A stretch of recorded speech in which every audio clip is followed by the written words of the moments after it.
आगे जो मिलेंगे उन्हें देंगे। हाँ, डाल जाए उसको रखे रहिए है ना। आइए,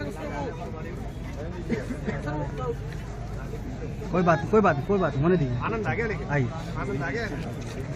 चलिए चलिए। चलिए हम लोगों ने समझ में नहीं आ रहा आज उनके साथ हो क्या रहा है।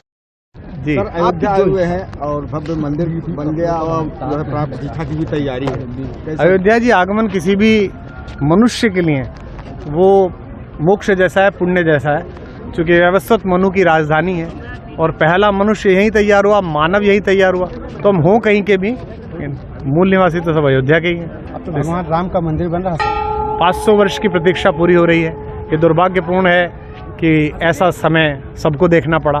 ये और दुर्भाग्यपूर्ण है कि लोकतंत्र आने के बाद भी वो मंदिर राजनीति का विषय बना, लेकिन पारस्परिक सहमति से सबको ही स्थान छोड़ देना चाहिए था कि ये 3 जगह तो जहाँ 3 देवता निवास करते हैं छोड़ दी जाए। लेकिन उन सभी शक्तियों का आभारी कि जिन्होंने, और विशेष रूप से भगवान का, जिन्होंने इस समय को, हम लोगों को इस काम के लिए चुना कि हम उनके द्वार की 2 ईंट सीधी रख सकें। लेकिन अभी तक जो प्राण प्रतिष्ठा की तरह जो तैयारियां हैं उसमें लोगों को निमंत्रण दिया जा रहा है और तमाम वो व्यवस्था जाने, वो व्यवस्था जाने है कि जो भगवान राम को अभी तक नकारते थे वो भी इच्छा कर रहे हैं कि हमको निमंत्रण मिले। वो भी कभी, देखिए मैं राजनीतिक प्रश्नों का उत्तर नहीं दूंगा, लेकिन ये एक बहुत बड़ा सौभाग्य का क्षण है। एक आस्तिक के नाते, एक भारतीय के नाते, एक मनुष्य के नाते मुझ जैसे व्यक्ति के जीवन के सफलतम क्षणों में है कि मैं उन क्षणों का साक्षी बनूं कि जिस बात के लिए 500 वर्ष असंख्य संतों ने, साधुओं ने, सामान्य मनुष्यों ने, जिस सरयू की धारा ने, जिनके रुधिर को मिश्रित होते हुए बहते हुए देखा, हम तो तब बड़े हो रहे थे, आज उस सब का प्रतिफल प्राप्त हुआ कि हम इस योग्य हुए कि हम अपनी आंखों से भगवान ने जो ये उपक्रम कराया है, बाकी तो किसी की हिम्मत नहीं है, कौन करेगा? जिसने पृथ्वी बनाई है, जिसने सूर्य बनाया, जिसने चंद्रमा बनाया, जिसके कारण प्रतिदिन हम सब चलते हैं, हम में किसकी क्या सामर्थ्य?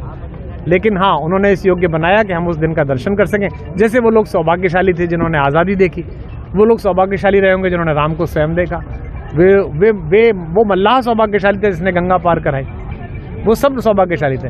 ऐसे ही थोड़े से सौभाग्यशाली हम और आप हो गए कि हमें भगवान के, पहले भी आ चुके हैं, पहले की अयोध्या अब की अयोध्या हम क्या देख रहे हैं? बहुत अंतर है, बहुत अंतर है, और अभी तो विकास की प्रक्रिया में है। और जो पहले एक थोड़ा सा क्षोभ होता था अयोध्या आके, कई बार जब हम आते थे हमें लगता था रमेती तिरा में, हमारे हृदय में स्पंदन करने वाला, अस्तित्व करने वाला भगवान, उसका नगर जो यहाँ रहा होगा, थोड़ा सा मन में कष्ट होता था। मैं तो तब भी आया था जब वो विवादित ढांचा था, मैं तब भी आया था जब भगवान टेंट में थे, मैं तब भी आया था जब सुप्रीम कोर्ट ने कहा कि अब आरती के अंतिम दिन है। उससे 3 दिन पहले मैंने दर्शन किए थे, मैं यहाँ अपने अपने राम करने आया था विश्वविद्यालय में, और अब भी आऊँगा और लगातार हमारा वंश आता है। आपका क्या खास प्रस्तुति रहेगी सर, क्योंकि पूरी दुनिया आप ही के ऊपर, वो तो भगवान जाने, राम जाने।